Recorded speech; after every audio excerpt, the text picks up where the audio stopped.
Good morning, everyone. My name is Nasir Holden. I attend North Carolina A&T State University. My major is economics with a concentration in law, and I'm from Baltimore, Maryland. Good morning. I am Janae Thomas, a second year pharmacy student at Florida A&M University, and I'm originally from Sanford, Florida. Good morning. My name is Sakile White, and I'm a rising junior chemistry student at North Carolina A&T State University. I'm originally from Phoenix, Arizona. Today, we will be informing you all on the recommendations that we have for the sandwich generation.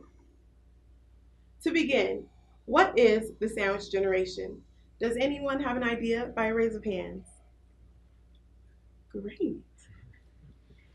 So I see in this illustration, the sandwich generation is a generation of adults who are responsible for not only caring for their parents, but also responsible for raising their children.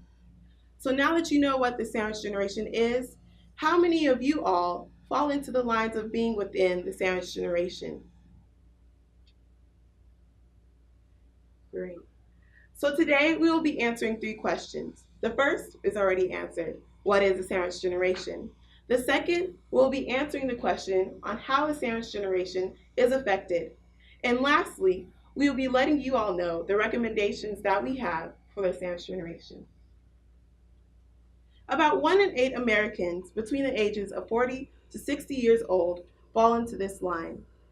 These are mainly women in their mid-40s who are employed and also married. To understand the significance of the recommendations that we have, it's first important that we see how the sandwich generation is affected. When we think about caregiving, we not only think about the responsibility that these caregivers have for their family members, but we also think about the integration of stress, the lack of time that they have for themselves because of the amount of time that they're spending on their family members, and lastly, the financial burdens that they face. To begin with stress, about 63% of caregivers have reported to have worsened eating habits. This is not only because of the convenience of unhealthy foods, but this is also because of the feelings of depression, anxiety, worry, loneliness that caregivers often feel. Due to this, there's often an amount of more people who gain weight, leading to higher levels of obesity. About 58% of these caregivers have reported to have worsened exercising habits. My colleague Janae will mention how time plays a crucial role when caregiving, but to certainly mention time, caregivers often spend most of their time giving to their patients, or in this case, their family members. Due to this, they do not have enough time for themselves, which leads to feeling burnout. When they do feel burnout, they often have less time to spend on themselves doing activities that they once enjoyed. And lastly, 51% of caregivers have reported to take more medication. This is because when not caring for yourself, your immune system often weakens, leading to the more probability of receiving infectious diseases. The one thing that everyone, including the sandwich generation, is up against is time. Best said by Alice Walker: time moves slowly, but time passes quickly. There is only 24 hours in a day. So the real question is, how much of that time does the sandwich generation spend in the workplace, at home, taking care of their children and their parents? As my colleagues mentioned, caring for others is emotionally stressful. It's very time consuming, and some might argue that the financial impact is a lot. We know that it costs a lot to care for children, especially if our children are in colleges, but caring for a parent can get really costly. It costs $51,000 in the state of Missouri to put your parent in a semi private nursing home. And if your parent is there for 3 or 4 years, this is hundreds of thousands of dollars that you don't have, that you have to spend to get proper care for your parents. So, someone who has to take off work, they lose about $283,000 that they could have made in wages, Social Security, and pension. And for women, that number skyrockets to $324,000. So how can we help the sandwich generation? Number one is companionship. Everyone wants a companion. So we're suggesting for the sandwich generation, we as college students go to those semi-private nursing homes, the assisted living facilities, and to the adult daycares and volunteer with them and spend time with them so that the sandwich generation doesn't have to be as stressed out trying to take time off their jobs or the travel going back and forth. Secondly, transportation. We also recommend here in Kansas City that they provide Pacific transportation for the sandwich generation, their children, and their parents. As my colleague Janae mentioned, transportation plays a crucial role when trying to maximize time. In addition to that, is trying to go to the doctor. So how many of you all spend countless number of hours not only trying to go to the doctor, but also waiting in line and then having the fear of seeing the doctor? I know I do. So to eliminate that worry, we thought, why not FaceTime the doctor? So not only does the caregiver have to leave their house, but they can also receive the advice that they need for their family members. In addition to that, if the caregivers notice that the medication for their family members is low, then they can not only FaceTime the doctor, but the doctor can also write a prescription where they send it to the caregiver's nearest pharmacy, and the pharmacist delivers the medication to their front door. But we not only have to think inside of the home, we also have to think outside of the home. And what better place than at your job? So we were thinking that in the workplace, we would like caregivers to have restoration, relaxation, and peace. So this will happen through hosting brown bag lunch sessions.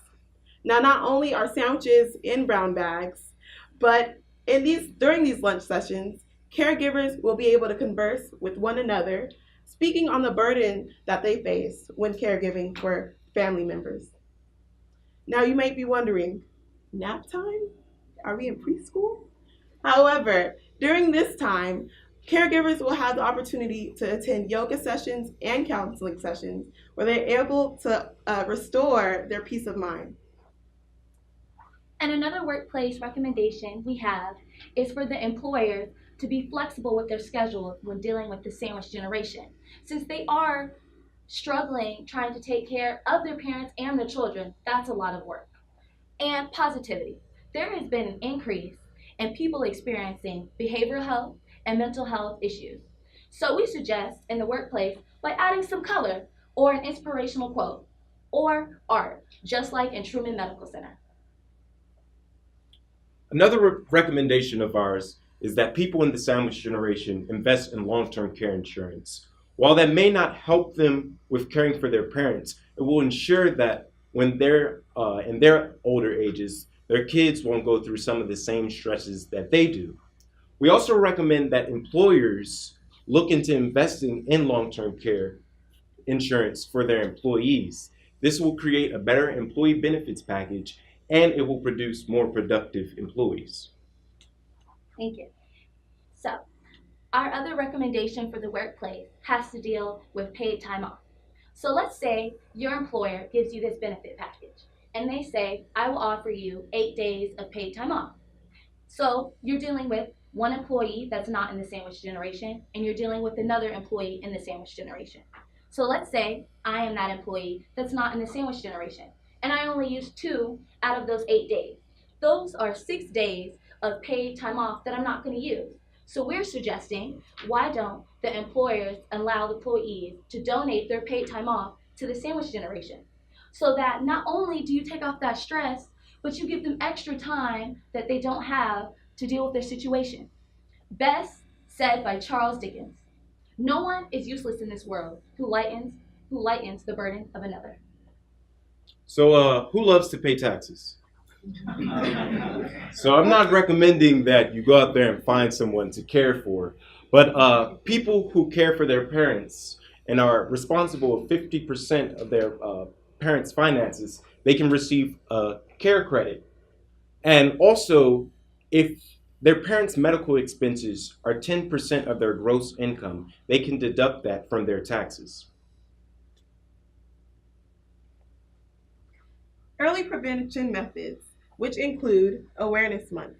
Now, who knew that July was a National Awareness Month for the sandwich generation? I knew that I didn't, but if I would have had a talk, which Janae will mention, then I would have known. Go ahead. Exactly. The problem with this huge issue with the sandwich generation is no one's talking about it. So we have to start the talk. First, with family members. We have to discuss with them about, hey, what happens when I get older or when I get in retirement, so that they can take off that stress and that burden of the finances. Secondly, talk about it with our children so that they in their 20s, 30s, and 40s can start building that credit and start putting money in the employee insurance long-term care. And secondly, prioritizing. We understand if you have kids, they're going to go to college. So not only just thinking about paying for their college, also paying for that long-term care insurance and if something happens to you. We must stress the importance of self-care. You can't optimally care for others if you don't first take care of yourself. You also have to communicate. Yes, starting that talk. Talk with your children and people around you so that you can take that burden off yourself. The longer you wait, the higher the premiums are for long-term care. And proper planning. We have to plan to succeed. So, been a little bit emotional during this presentation because this topic comes close to home. In November, my great-grandmother passed. And in 10th grade, every day before coming home from school, before I did my homework, before I did my chores, I had to help her in the home from her adult daycare center. And as her health worsened, seeing the toll that it took on my grandmother emotionally and financially, because she had to take care of 3 generations of family. She had to take care of her mother, her children, and her grandchildren. And we really want to stress the importance of caring for yourself while taking care of others. Because my grandmother had a time, because my grandmother really had it hard caring for her own mother, it took an emotional toll on the rest of the family as well. There's a reason why on airplanes they say put your own mask on before you put the mask on to the person next to you. Thank you.